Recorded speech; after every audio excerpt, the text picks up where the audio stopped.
Expliquer Dark à ses abonnés, c'est vraiment un projet ambitieux. Salut à tous, ici Reg et bienvenue enfin dans la vidéo où je vais répondre à vos questions sur la série Dark. Il faut savoir évidemment qu'il n'y aura que des spoilers dans cette vidéo. Si vous n'avez pas vu la série Dark, il y a une vidéo que j'ai faite sur ma chaîne pour vous motiver à la regarder. Et si vous voulez mon avis sur la saison 3 et sur toutes les saisons d'ailleurs, j'ai fait des critiques sur la chaîne. Encore une fois, désolé mais je ne réponds pas aux questions que j'ai eues sur Instagram, sur Twitter. J'ai eu énormément de DM sur ça. J'ai uniquement pris les questions en commentaire de la vidéo de la saison 3. Et évidemment, si je réponds mal à une question ou si j'ai oublié quelque chose, bah mettez-moi tout ça dans les commentaires et continuez à poser des questions dans les commentaires. Il y a plein de gens sur la précédente vidéo qui ont répondu à plein de personnes. Et je vous mettrai encore une fois dans le commentaire épinglé un lien vers l'arbre généalogique de Dark et aussi un forum Reddit où quelqu'un a répondu à beaucoup de questions que je ne vais pas évoquer dans cette vidéo. Je me suis d'ailleurs aidé de ce forum pour répondre à certaines questions parce que j'avais certains doutes. Et c'est évidemment plus simple que de se remater toutes les 3 saisons d'un coup. Faut savoir que c'est une vidéo assez stressante parce que je l'avais prévu, il y a eu presque 1000 commentaires, il y avait beaucoup de questions, j'ai pas pu répondre à tout. Et vu que c'est la dernière vidéo Dark sur la chaîne, parce que bon, il n'y a plus rien à dire, tout a été dit, tout a été fini, il y aura plus de saison 4, donc ça sera vraiment la dernière vidéo. On tourne une page, je me suis bien renseigné, j'ai essayé de bien faire mon taf parce qu'en tant que dernière vidéo, fallait bien conclure. Donc maintenant, je ne vais plus répéter ce que j'ai déjà dit dans ma critique saison 3 de Dark et je pars du principe que vous avez vu la série, donc je vais commencer à spoiler. La première question concerne la fin, ce que j'en pense, qu'est-ce qui s'est réellement passé. Alors il faut savoir que la grosse motivation de Claudia dans la série, c'était de sauver Regina. Regina qui était atteinte de cancer, dans le monde original, elle n'a jamais eu son cancer parce qu'il n'y a pas eu d'usine nucléaire et il n'y a pas eu l'inconnu. Pourquoi ça a impacté son cancer? On sait bien qu'un cancer c'est créé par plein de choses différentes, ça peut être créé par la radioactivité. Et vu que l'inconnu ne l'a jamais kidnappé, vu que Regina n'a jamais souffert la radioactivité de la centrale nucléaire parce qu'elle n'a jamais existé, parce que l'inconnu n'a jamais convaincu le maire de la créer, ou du moins de permettre la construction, Regina n'est jamais décédée et donc la motivation pour Claudia. Et encore une fois, tous les gens qui ont été créés par le voyage dans le temps, qui ont été créés par la boucle, n'existent pas dans le monde original. Donc tous vos personnages préférés et la majorité des personnages n'ont tout simplement pas existé. Et le coup du Jonas à la fin, que le prénom soit le même, c'est plus un clin d'œil, plus une référence en disant qu'un Jonas pourrait exister, mais pas le même. C'est pas une fin ouverte en disant que Jonas va exister, va être le même. Là, dans le monde original, la boucle est terminée. Il n'y a pas de voyage dans le temps. Et beaucoup de personnes m'ont dit oui, mais c'est une mauvaise fin parce que tout le monde est mort. Du coup, non, tout le monde n'est pas mort. Personne n'a réellement existé. On en parle juste après parce que c'est un peu plus compliqué que ça, mais en vrai, dans le monde original, vu que le temps est linéaire, contrairement aux autres mondes, personne n'a donc existé et ces personnages-là ne sont pas morts. Ils n'ont juste jamais existé. Et c'est pour ça que c'est une fin douce amère. C'est qu'au final, c'est bien que la boucle soit terminée, c'est bien que la série soit conclue sur ça, sur un monde linéaire, mais de l'autre côté, toutes les aventures que tu as eues et que tous les personnages que tu aimes n'existeront jamais dans ce monde-là. Mais ils ont quand même existé. Mais pas dans le monde original, donc ils sont vraiment à un stade de paix. C'est ça qui est intéressant, c'est que vu qu'ils n'ont jamais existé dans le monde original, ils sont enfin sortis de la boucle, ils sont enfin à un état paisible. Maintenant, il faut parler des mondes. C'est ça qui est compliqué, c'est que si vous devez faire un schéma, et il y en a beaucoup sur internet, il y a le monde linéaire comme ça, et dès la création de la particule Dieu par Tannhaus, il y a une boucle qui se crée juste à côté du temps linéaire. Je vous mettrai un schéma pour que vous compreniez mieux, mais c'est ça qui se passe au fait. C'est pour ça que les mondes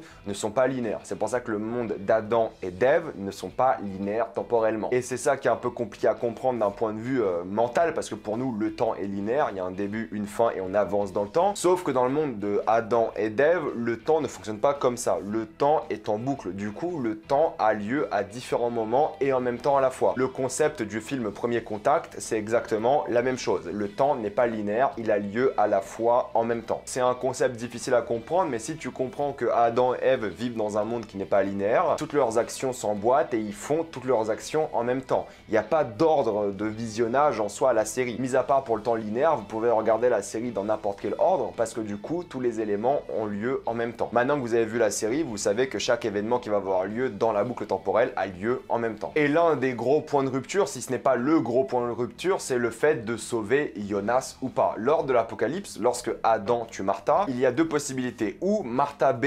du monde miroir vient sauver Jonas, ou Jonas va dans la cave et deux mondes se séparent à ce moment même. Et en fait, beaucoup de personnes comprennent que c'est ou l'option A ou l'option B. Mais en fait, non, c'est l'option A et B. Jonas a été sauvé par Martha et Jonas n'a pas été sauvé par Martha. Mais les deux sont vrais. Et c'est ça qui est compliqué encore une fois, c'est que les deux dimensions ont existé et c'est ça qui a donné la naissance à Ève. En fonction du choix A et B, vous avez ces deux boucles qui s'entreboîtent et qui créent un nœud encore plus compliqué. Mais les deux événements ont lieu, les deux boucles ont lieu et les deux personnages Adam et Ève existent. Et ce qui est intéressant, c'est que Adam existe car Ève existe et Ève existe car Adam existe. Et tous les mondes se créent mutuellement. Si vous enlevez un monde, eh bien l'autre ne pourra pas exister. Et au fur et à mesure des choses, vous allez avoir tout le temps qui se passe en même temps. Et donc c'est ça qui est compliqué, c'est que le monde original, lui, est droit et il y a les boucles qui tournent autour, et bien les trois mondes se créent mutuellement. Vu que Tannhaus crée la particule de Dieu, forcément par ça, il a créé le nœud. Et ensuite, vu que Jonas et Martha viennent sauver sa famille, forcément, ils arrêtent la boucle. C'est pour ça que je dis que c'est compliqué parce qu'ils n'ont jamais existé et ils ont existé. Ils n'ont jamais existé dans la ligne originale, mais ils ont existé dans la boucle. Et vu que la boucle a existé parce que la timeline originale existe, eh bien, ils ont existé et pas existé à la fois. C'est compliqué à comprendre, je suis bien d'accord avec vous, mais ça se tient au final. Tout est un paradoxe. C'est pour ça que Tannhaus, à la fin, il ne sait pas qu'il a sauvé sa famille, parce qu'en soi, il ne l'a pas sauvé. C'est pour ça que c'est compliqué et qu'il y a l'histoire de paradoxe, parce qu'au final, Tannhaus a sauvé sa famille sans savoir qu'il a sauvé. Donc toute la série de Dark se passe en un seul instant, un tout petit instant. Du moins dans le monde de Tannhaus. Dans le reste des boucles, ça dure une éternité. C'est un cycle infini qui se répète et qui se répète. Et c'est exactement pour ça qu'on parle du chat de Schrödinger, c'est que le chat est vivant et mort à la fois. Et bien la boucle existe et n'existe pas à la fois. On a d'un côté le monde d'Adam qui va vers la destruction, le monde de Ève qui va vers la fin de l'apocalypse, et tu ne sais jamais dans lequel tu vas tomber, vu que c'est le même. Et du coup, les deux existent en même temps. Et tout se passe dans un instant de seconde, parce que dans l'expérience du chat de Schrödinger,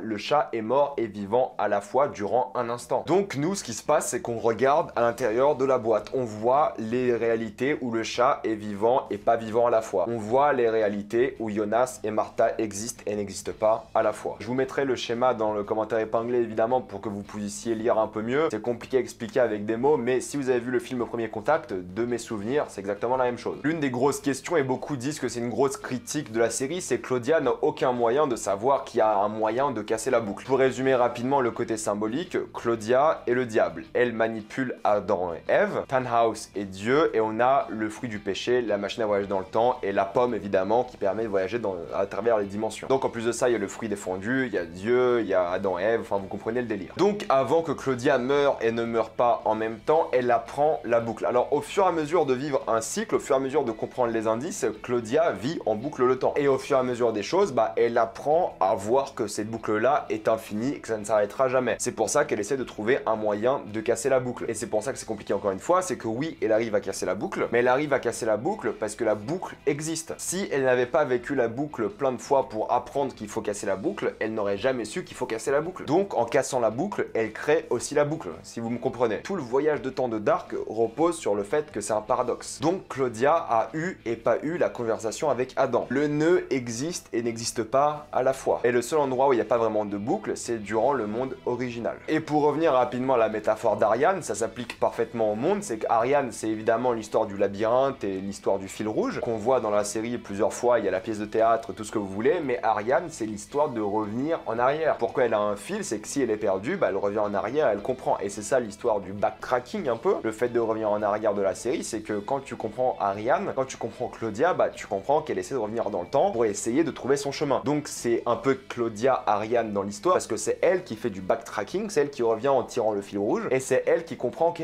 j'ai déjà fait ce chemin-là, je suis déjà venu par là, et c'est elle qui essaie de casser la boucle. Et pour ceux qui ont posé la question sur le fameux tunnel, le tunnel, au fait, ce moment-là où il y a la lumière, c'est là qu'on implante l'idée de déjà vu pour Martha et Jonas. En gros, quand ils sont dans ce tunnel-là, ils sont en train d'arrêter la boucle, ils sont dans un espace, une fraction du temps qui n'est pas affecté par les dimensions. Donc le fait d'avoir Martha bis qui n'est pas celle du monde de Jonas, c'est un tunnel à travers les dimensions. Donc Martha bis va quand même voir Jonas et Jonas va quand même voir Martha bis. Lorsqu'ils sont enfants, ils sont implantés cette histoire de déjà vu. Et c'est pour ça que la boucle existe, grâce à eux aussi. C'est grâce à ce déjà vu là, ils sont liés par le destin aussi et par leur amour, bien évidemment. Mais le tunnel, il est là pour prouver qu'au fait, peu importe que ce soit Martha bis ou Jonas A, on va dire, le tunnel, il fait vraiment le lien entre les dimensions. Et le monde de Jonas A ne peut pas exister sans le monde de Martha bis. Donc encore une fois, tout est lié, tout existe dans la boucle. C'est la fameuse trifecta qu'on connaît avec le logo de Dark par exemple. Tout est vraiment lié. Beaucoup de personnes n'ont pas compris le rôle de l'inconnu ou de l'origine. Il est juste là pour créer les apocalypses, les deux. Sans lui, il n'y a pas d'apocalypse, sans lui, il n'y a pas de boucle, et sans lui, rien ne fonctionne. Il est là vraiment pour tout rectifier. De la même manière que Noah est là pour tout rectifier aussi. Et oui, ce n'est pas un monde parallèle, parce que parallèle, ça voudrait dire que les deux mondes ne se rejoignent jamais, mais c'est un monde miroir. On le voit sur les cicatrices, sur les maisons, sur les escaliers, c'est vraiment le même monde, mais à l'envers. C'est là, j'avais fait la remarque durant ma vidéo critique en disant qu'il n'y a pas pas vraiment de résolution à cette intrigue, mais il y en a une, c'est juste qu'elle n'est pas satisfaisante. L'histoire de Boris n'est pas compliquée, mais elle est frustrante. En gros, Boris a tué le vrai Alexander. Il a pris son identité, il a changé de nom de famille, comme ça il ne se faisait jamais repérer. Il a caché le corps et il a essayé de se débarrasser de tout ça. De l'autre côté, Clausen est le frère du vrai Alexander. Et Clausen vient à Winden grâce à l'inconnu qui lui envoie une lettre, il me semble. Donc c'est ça un peu la conclusion, c'est que Clausen, il arrive là, il voit quelqu'un qui a l'identité de son frère et il est perturbé. Et c'est pour ça qu'il vient là. Alors oui, c'est pas satisfaisant, mais l'histoire s'arrête là au final. Boris a tué et volé l'identité d'Alexander et Clausen voulait trouver la vérité. Et au final, dans la saison 2, il la trouve. Il se rend compte que son frère est mort et que l'identité a été changée. Alors maintenant, pourquoi est-ce que Noah tuait des enfants? Noah voulait créer une machine à voyager dans le temps. Au fait, le problème de Sigmundus, c'est qu'ils essaient de créer des machines à voyager dans le temps à travers différentes époques. En faisant des tests sur des enfants, on se rend compte que c'est